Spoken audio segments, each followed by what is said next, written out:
What ed schools have been doing to higher education over the last 2 decades especially, they've been doing to the K-12 system for the better part of a century.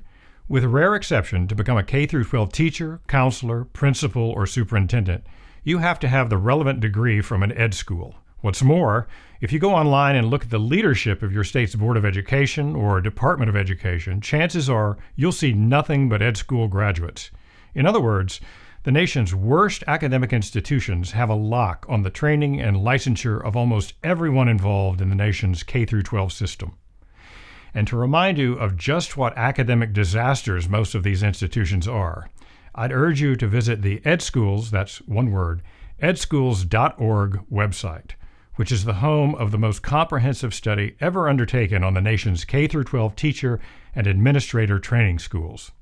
Remember, too, that this study was headed by an insider, Arthur Levine, who was president of Teachers College from 1994 through 2006 when this study was completed. It's one of the most devastating and depressing documents I have ever read. Even more depressing is the fact that absolutely nothing was done in response to this report. If anything, teacher training schools have gotten even less academically serious and even more ideologically extreme. Most are now pushing the neo-racist principles of critical race theory with the same ideological fervor that they've been pushing the disastrous principles of whole language reading instruction since the 1970s. In the long term, I believe the only real solution to the problems in our schools will come in the form of competition, that is, school choice, allowing all parents, not just the wealthy ones, to send their children to good schools, whether traditional public schools, public charter schools, or private schools with a track record of academic excellence. But in the short term, there are things parents can do now, not just for their own children, but for their neighbors' children too. First and most important, find out how reading is being taught in the early grades in your local school. If there isn't a heavy emphasis on phonics instruction, or even if there is some emphasis on phonics, but children are being encouraged to guess at words rather than sound them out, that's a huge red flag.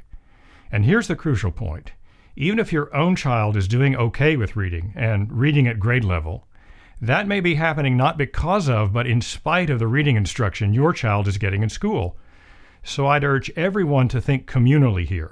Think of the children who may not have the advantages that your own child may have, and whose parents may just assume that teachers are following evidence-based guidelines for teaching reading. The odds are they're not, and this is everyone's problem. The second thing to do is find out how teachers in your state are being taught to teach reading. And you can find that out by going to the National Council on Teacher Quality website, NCTQ for short. This is a great nonpartisan organization, and one of the things they do is investigate ed schools to see whether their classes on reading instruction are following evidence-based practices. So you can look up your state to see how it ranks, and look up individual ed schools within your state to see how they're training teachers to teach reading.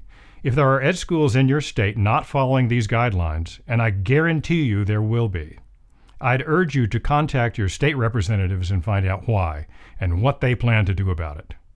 Third, you can check the nation's report card website and find out how the K-12 system is doing in the nation as a whole, how it's doing in your state, and how it's doing in your district. And remember, just because your own children are doing well in school, that doesn't mean that the school is actually serving the disadvantaged students. So it may be that the parents of straight A students will need to shoulder the burden for parents whose children aren't doing so well. This is something to keep in mind when attending a school board meeting and board members talk about all the new programs in equity and social justice they're developing. The best program ever devised for real social justice is a school that has a coherent, knowledge-based curriculum that gives less advantaged students the knowledge and the tools that their more advantaged peers pick up at home. Everything else is smoke and mirrors. Finally, there are many new organizations springing up around the country that can help amplify your voice when it comes to education. I'll mention 2 here. The first is Parents Unite, an organization dedicated to diversity of thought, freedom of discourse, and self-expression. Though centered in New England at the moment, the organization will likely have a national footprint very soon, so I'd urge you to get in touch with them by going onto their website at parentsunite.org. The second is the Foundation Against Intolerance and Racism, otherwise known as FAIR, a nonpartisan organization dedicated to, and I quote from the mission statement, advancing civil rights and liberties for all Americans and promoting a common culture based on fairness, understanding, and humanity.